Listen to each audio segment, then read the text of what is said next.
پہلے زمانے میں ایک شخص تھا، اس نے 99 آدمیوں کو ناحق قتل کیا۔ اس کے بعد اس کو فکر لاحق ہوئی کہ آخرت میں میرا کیا انجام ہوگا۔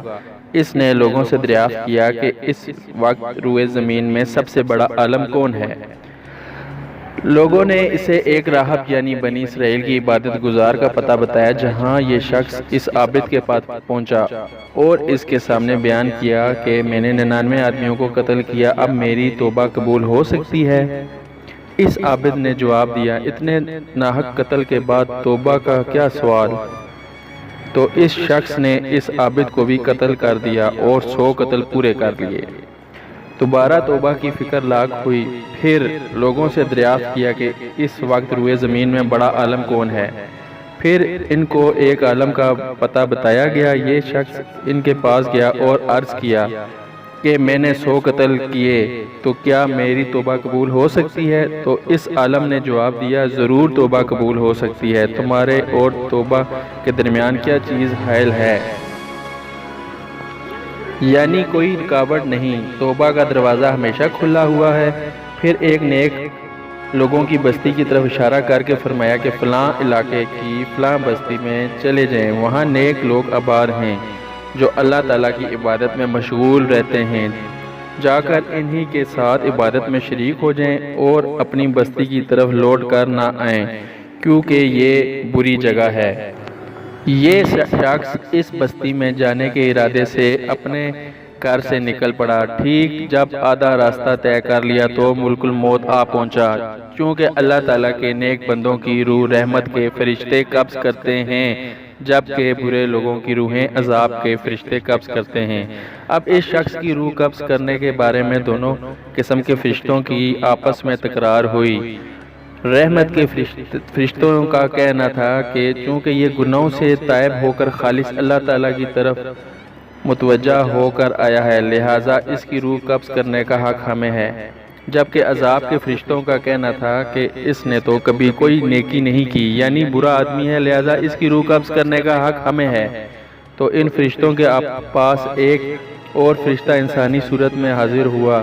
دونوں فرشتوں نے فیصلے کے لیے ان کو مقرر کیا، تو انہوں نے فیصلہ سنایا کہ جس پورے گاؤں سے چل کر آیا ہے اور جس نیک لوگوں کی بستی کی طرف جا رہا ہے، دونوں کے درمیان فاصلہ کو ناپیں، جس طرف قریب ہوگا اس طرف کے فرشتوں کو روح قبض کرنے کا حق ہوگا۔ چنانچہ زمین ناپی گئی تو جس بستی کا ارادہ تھا اس طرف قریب تھا، لہٰذا رحمت کے فرشتوں نے روح قبض کر لی۔ ایک دوسری روایت میں ہے کہ نیک لوگوں کی بستی کی طرف صرف ایک بالشت ہی قریب تھا، لہٰذا انہی میں سے شمار کر لیا گیا۔ ایک اور روایت میں ہے کہ جب تکلیف سے زمین پر گر پڑے تو لیٹے لیٹے کھسکتے ہوئے کچھ اس بستی کی طرف ہو گئے، یہی ان کے کام آ گیا۔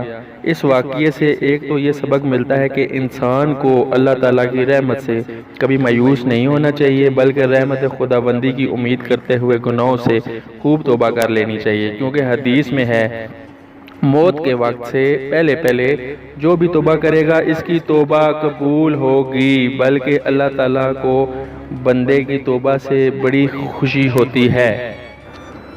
اس لیے انسان کو چاہیے کہ جتنا بھی بڑا گناہ صادر ہو جائے تو احساس ہوتے ہی فوراً رب کریم سے معافی مانگ لے اور آئندہ کے لیے گناہ کے قریب بھی نہ جائے۔ دوسرا یہ سبق ملا کہ جس ماحول میں رہ کر انسان گناہ میں مبتلا ہو جائے اور آئندہ کے لیے یہ خطرہ ہو کہ یہاں گناہوں سے بچنا مشکل ہے، تو اس جگہ کو چھوڑ دینا چاہیے، کیونکہ جگہ اور ماحول کا بڑا برا اثر ہوتا ہے۔ چنانچہ حدیث میں آتا ہے کہ اللہ تعالیٰ کے نزدیک محبوب ترین جگہ مسجدیں ہیں اور مبغوض ترین جگہ بازار ہیں۔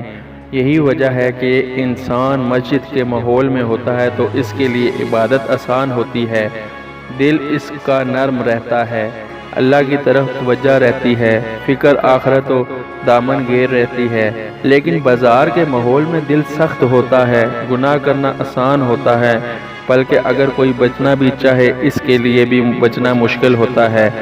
اس لیے بازار میں لڑائیاں زیادہ ہوتی ہیں، لہٰذا انسان کو چاہیے برے ماحول سے بچے، اچھے ماحول کو اپنائے، بلا ضرورت شدید اس ماحول میں نہ جائے۔ تیسرا سبق یہ ملتا ہے کہ دینی معاملات میں رہنمائی حاصل کرنے کے لیے صحیح عقیدہ دیندار عالم کی طرف رجوع کرنا چاہیے۔